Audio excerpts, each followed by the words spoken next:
여러분 안녕하세요. 지지빠입니다. 무더위가 연일 이어지고 있는데요. 모두 잘 계시나요?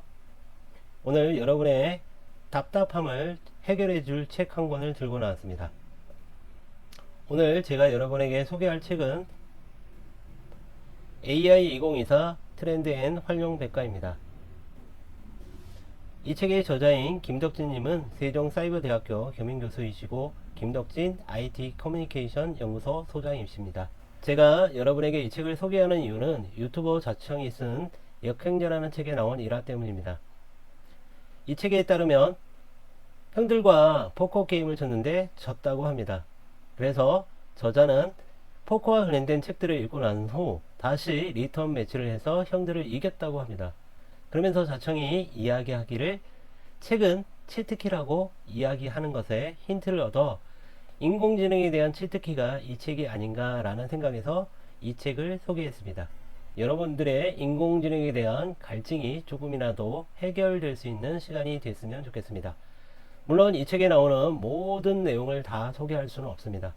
백과사전에 해당되는 책이기에 모든 내용을 소개하는 데는 무리가 있습니다. 자, 간단하게 챗 GPT와 미드전이 사용하는 것을 실습 장면을 보여드리도록 하겠습니다. 2010년 역사적인 알파고와 이세델 구단의 대국이 있었습니다. 이후 인공지능에 대한 많은 우려와 걱정이 있었죠. 그런데 2022년 11월 말 챗 GPT가 처음 등장했습니다. 그런데 5일 만에 100만 명, 그리고 2달 만에 1억 명의 사용자를 돌파했습니다. 그러면서 다양한 AI 툴들이 등장하기 시작했고 AI에 대한 우려와 걱정이 점점 커지고 있는 것이 현실입니다. 하지만 이 책의 저자는 AI는 사람을 대체하지 않습니다. AI를 사용하는 사람이 그렇지 않은 사람을 대체할 것입니다. 라며 낙관론적인 견해를 펴고 있습니다. 챗 GPT의 용어부터 살펴보도록 하겠습니다. 여기서 제일 핵심되는 단어는 GPT, Generative Pre-trained Transformer라는 단어입니다. 자, 한마디로 얘기해서 사람과 대화하며 사전에 학습한 내용을 다음 단어를 예측하여 결과를 생성하는 프로그램입니다. 물론 결과물은 단어도 될 수 있고 문장도 될 수 있고 그림이나 동영상이 될 수도 있습니다. 예를 들어 보겠습니다. 무궁화 꽃이 다음에 들어갈 단어는 피었습니다. 나는 조선의 공모다. 예, 이렇게 다음 단어를 우리는 통계학적으로 충분히 예측할 수 있습니다. 이것을 활용한 프로그램이 챗 GPT입니다. 챗 GPT를 통한 다양한 인공지능 툴들이 쏟아지고 있습니다. 대화형, 음성인식, 이미지 생성, 동영상 생성까지. 실제로 저자는 챗 GPT로 5시간 만에 책을 쓰기도 했다고 합니다. 책 제목은 샘 알트론처럼 생각하라 라는 전자책을 온라인 서점에 등록하기도 했다고 합니다. 그리고 생성형 AI가 만든 음원을 멜론에 등록하고 있다고 합니다. 따라서 작지만 강력한 1인 기업이 늘어날 것입니다. 개인 크리에이터들이 생성형 AI 도구를 사용하여 업무를 더 효율적으로 관리할 수 있습니다. AI 도구를 잘 활용하는 법을 아는 사람과 모르는 사람의 차이가 매우 커질 것입니다. 하지만 다양한 AI 도구를 많이 알고 있기만 하는 차원에서 필요한 상황에 맞게 도구를 잘 선택해서 적절한 곳에 사용하는 것이 중요하겠죠. 그럼 챗 GPT의 프롬프트 엔지니어링 구조를 살펴보도록 하겠습니다. 일단 크게 내용과 형식으로 나눌 수 있고요. 내용은 주제, 옵션, 양입니다. 형식은 포맷과 방법이죠. 예를 들어서 저자는 제주도 섭지코지 박물관 SEO 마케팅을 위한 블로그 주제입니다. 계절식으로 옵션이고요. 10개 양입니다. 리스트 포맷이고요. 써줘 라는 말이 생성이라는 말이죠. 이렇게 프롬프트의 조건을 다 갖출 때 올바른 대답을 얻을 수 있습니다. 예를 들어서 챗 GPT에게 페르소나를 부여하는 기법이 있습니다.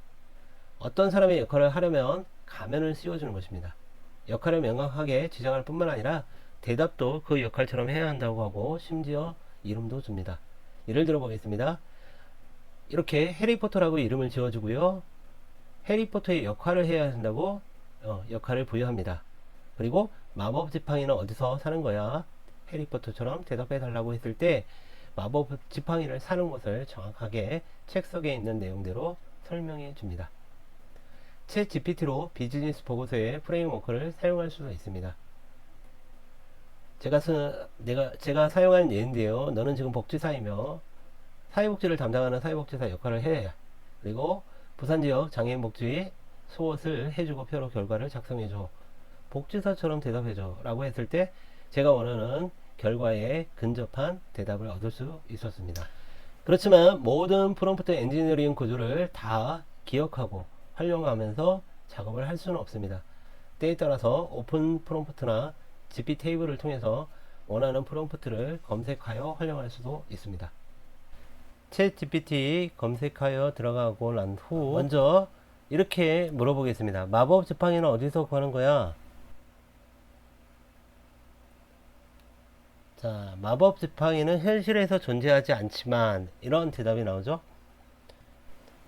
저자가 일러준 대로 페르소나를 부여하겠습니다.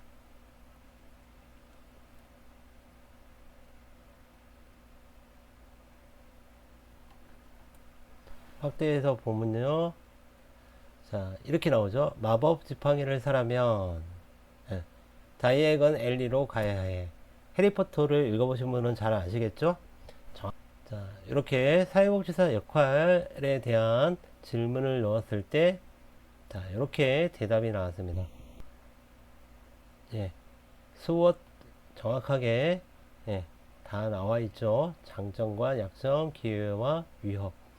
자, 요거를 잘 활용하여 보고서 작성에 사용하였습니다. 그림을 그리기 위한 AI 툴이 굉장히 활발하게 개발되고 있는데요. 그 중에서 제일 많이 쓰이고 있는 것이 미드저니, 달리, 그리고 스테이블 디퓨전입니다. 저는 아직도 사용해보지 못했습니다. 대표적으로 미드저니의 프롬프트 구조를 보면, 자, 먼저 슬래시 이미진 프롬프트, 그 다음에 인터넷 주소 링크 필요에 따라서요. 텍스트 프롬프트, 여기서 텍스트는 영문으로 작성하셔야 하고요. 파라미터 값이 필요합니다. 실습을 통해서 보여드리도록 하겠습니다. 대표적인 예는 이것입니다. 자, 미드저니 6.0이 발표되면서 캐릭터 일관성과 스타일 일관성이 확보되는 측면에서 매우 활발한 사용이 이루어지고 있습니다. CREF와 SREF. 아쉽게도 미드저니는 무료 버전이 없습니다. 예, 나왔습니다. 확인을 해보면 이렇게 네 가지 형태의 이미지가 생성된 걸 볼 수 있습니다. 자, 브라우저로 확대해 볼 수도 있고요. 여기서 자, 1, 2, 3, 4 요 두 번째를 누르시거나 V2를 누르시면 요 두 번째 이미지와 관련된 다양한 이미지를 보여주게 됩니다. 자, 나왔습니다. 이 두 번째 이미지를 변형시킨 4개의 버전이 이렇게 나왔습니다. 네. 그 중에서 내가 첫 번째 이미지가 마음에 든다. 자, 이 원을 눌러서 첫 번째 이미지를 확정을 하시고 이걸 눌러서 다운로드 해서 사용하실 수 있습니다. 자, 네이버 팝업에서 새로운 인물을 생성하는 부분을 살펴보도록 하겠습니다. 20대 잘생긴 한국 남자 정면에서 바라본 모습 사실적인 이미지 배경은 흰색. 여기서 배경을 흰색으로 하는 이유는 그 캐릭터를 다양하게 활용하기 위함입니다. 자, 영문으로 복사를 하시고요. 자, 이렇게 여기 붙여넣기를 하고 엔터를 칩니다. 썩 잘생긴 얼굴은 아닌데, 예, 어디 사용하기에는 잘생긴 한국인 남자라 그러는데, 한국인 남자들을 좀 잘생기지 않게 그랬는데, 그나마 4번 이미지가 제일 괜찮네요. 자, 이렇게 생성된 이미지를 볼 수 있고요. 자, 일단 4번 이미지로 가겠습니다. 다시 팝업으로 들어와서 그 인물을 활용하는 방법을 살펴보도록 하겠습니다.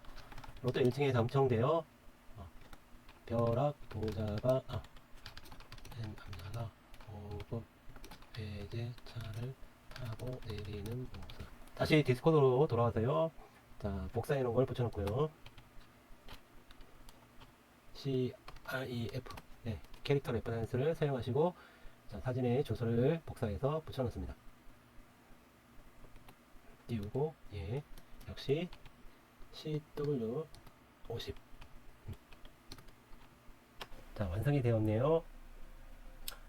자, 인물의 캐릭터는 얼굴은 그대로이면서 외제차를 타고 내리는 모습이 잘 반영되었습니다. 자, 이런 형태로 해서 스토리를 이어가면서 그 인물의 모습을 일관성 있게 유지하면서 활용하는 방법이 있습니다. 영상 제작을 위한 툴 역시 매우 다양하게 개발되어 있습니다. 비디오 스투나 블루, 캣컷 이런 것들이 많이 사용되고 있습니다. 처음 AI 기술을 만나면 환호하다가 좌절감을 느낍니다. 그 이유는 AI 기술 습득에 뒤처진다는 생각 때문입니다. 그리고 이에 따라서 나의 역할에 대한 고민이 커지는 시기가 지금이라고 봅니다. AI를 객관적으로 바라볼 수 있는 시각이 필요합니다. 질문의 힘이 중요한 시대입니다. 왜냐하면 대답은 AI가 하기 때문입니다. 그래서 올바르게 질문해야지 올바른 대답을 얻을 수 있습니다. 정리를 하겠습니다. AI의 눈부신 발전에 정신이 없습니다. 따라서 자신의 업무에 잘 맞는 도구를 선택하는 것이 중요합니다. 두 번째, AI 서비스의 유료화가 진행되고 있습니다. 실습을 하다가 무료 사용의 한계에 부딪혔습니다. 그에 따라 유료로 쓸 것인지 상당히 고민이 되고 있습니다. 이에 따라 정보 소외 계층은 AI와의 단절이 점점 커질 수밖에 없습니다. 세 번째, 언어의 장벽은 번역기로, 특히 네이버의 팝업으로 어느 정도 해결되었지만 영어 실력 향상을 위해 노력할 필요가 있음을 느꼈습니다. 이상으로 책 소개를 마치겠습니다. 여러분 무더위 가운데 건강하시기 바랍니다. 감사합니다.